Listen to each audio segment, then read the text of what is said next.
Welcome to The Explainer. Today, we're cracking open some truly hidden pages of history. We're taking a strictly objective, documentary-style look at a primary source text that actually outlines the early life, the hardening worldview, and the highly cynical mass manipulation tactics of one of history's most notorious figures. By looking directly at this source material, we can unpack the exact blueprint of how extremist ideologies are forged and exactly how propaganda gets weaponized. Now, I know it's a heavy topic, but grasping the actual historical mechanics of mass manipulation is absolutely vital if we're going to understand how extremist movements gain traction in any era. So, let's dive into it. Here's our roadmap for today. First, roots of a nationalist. Second, the crucible of Vienna. Third, rejecting the parliament. Fourth, forging an extremist ideology. And finally, number 5, the mechanics of propaganda. All right, starting right off with Section 1, Roots of a Nationalist, the Early Years. The source text we're analyzing today kicks off by pinpointing a very specific geographic origin, Braunau am Inn. And what's historically significant here is that this was a border town, situated right smack between two German states. According to the text, growing up directly on that dividing line fueled this early, incredibly fervent pan-German nationalist sentiment. The author didn't view this location as just some coincidence. To him, it was a destined, almost symbolic starting point for a lifelong mission to unify German-speaking peoples. So, right out of the gate, geography acts as the very first catalyst for his ideology. Now, by age 12, things at home had gotten pretty intense. The author had resolved to become an artist, a path his father, who was a pragmatic civil servant and had fought really hard for his own position, completely rejected.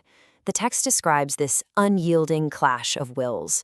The father demanded a stable, respectable civil service career, while the son harbored this absolute refusal to spend his life trapped behind a desk. He literally saw it as a form of slavery. Following the death of his parents, this total defiance culminated in a sudden move to Vienna, driven by this unshakable, frankly arrogant, belief in his own artistic destiny. And this teenage rebellion, it found some serious fuel in historical narratives. He harbored a really deep admiration for figures like Johannes Palm and Leo Schlageter. In the author's eyes, these guys were historical martyrs who were betrayed by their own governments, yet they remained steadfast right to the bitter end for the sake of Germany. This intense idolization of nationalist sacrifice laid a very early ideological foundation. It taught him that suffering for a political cause was essentially the highest possible form of heroism. Moving on to Section 2, the crucible of Vienna, hardship and rejection. So, the text recounts this journey to Vienna. He's armed with a portfolio of drawings and just absolute supreme confidence.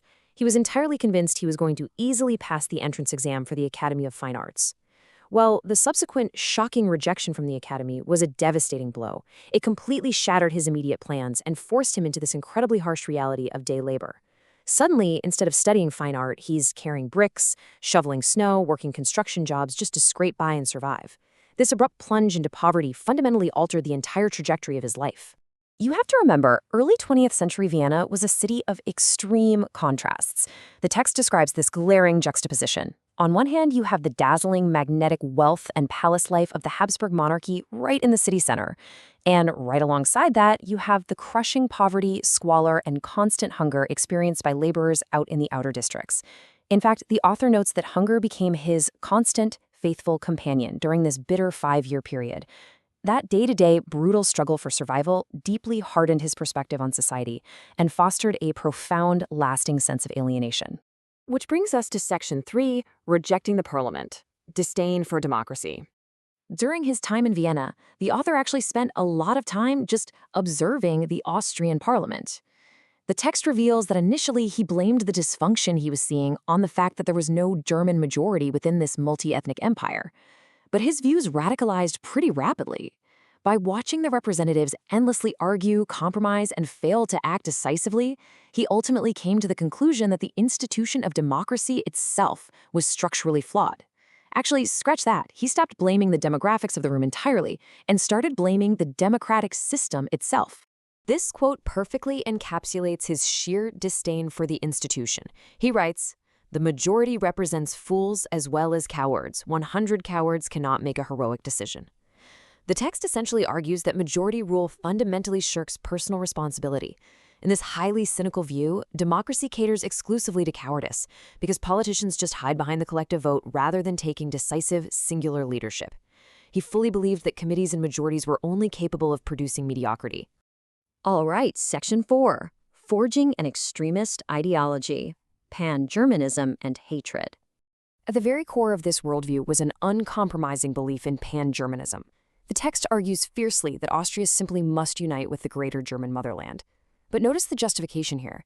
It states that this union has to happen even if it is economically disastrous.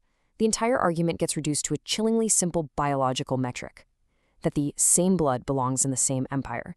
And for him, that idea completely overrides all other practical, political, or economic concerns that normally govern international relations. All of this, the bitter period in Vienna, the resentment, the poverty, it ultimately culminated in the author identifying what he perceived to be the existential dangers to the German nation.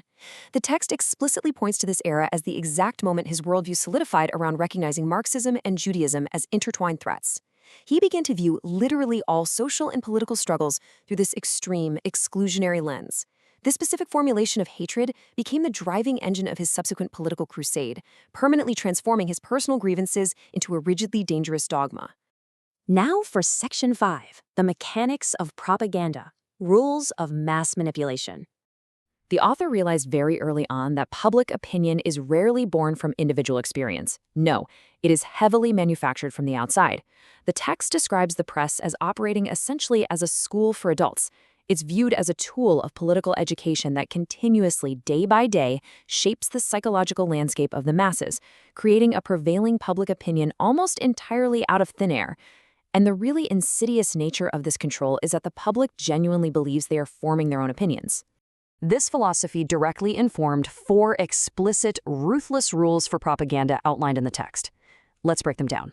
1. Abandon objectivity completely. There is zero room for nuance or weighing multiple sides. 2. Target emotions over intellect.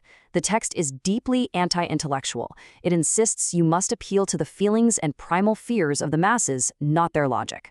3. Keep concepts strictly limited and incredibly simple. And 4, repeat those simple concepts relentlessly, just over and over until they are finally accepted as absolute truth. To justify these rules, the text uses surprisingly mundane everyday analogy: soap advertising. It points out that you do not advertise a brand of soap by stating that other competing brands are also good, right? That would be absurd. Therefore, he argues, political propaganda has to operate the exact same way. It requires an absolute necessity of subjective, one-sided messaging. You never, ever concede a single valid point to the opposition, regardless of what the actual facts are. So, what is the crucial takeaway from this historical analysis of mass manipulation? It's absolute, ruthless pragmatism. The text concludes that a political movement shouldn't be judged by its morality, its intellectual rigor, or its inherent fairness. None of that matters. It asserts that acquiring power is the sole metric of justification. According to this historical blueprint, success is literally the only earthly judge of right and wrong. Which brings us to our final thought for today. We've traced the roots of this ideology from early resentments all the way to the calculated weaponization of information. The tactics of targeting emotion, enforcing extreme simplicity, and utilizing relentless repetition, these were explicitly documented over a century ago. So, I want to leave you with this question to consider. How can recognizing these deeply historical mechanics of mass manipulation help us more critically evaluate the media, the messaging, and the political discourse that we consume today? Thank you so much for joining me on this explainer. Keep learning and always keep questioning.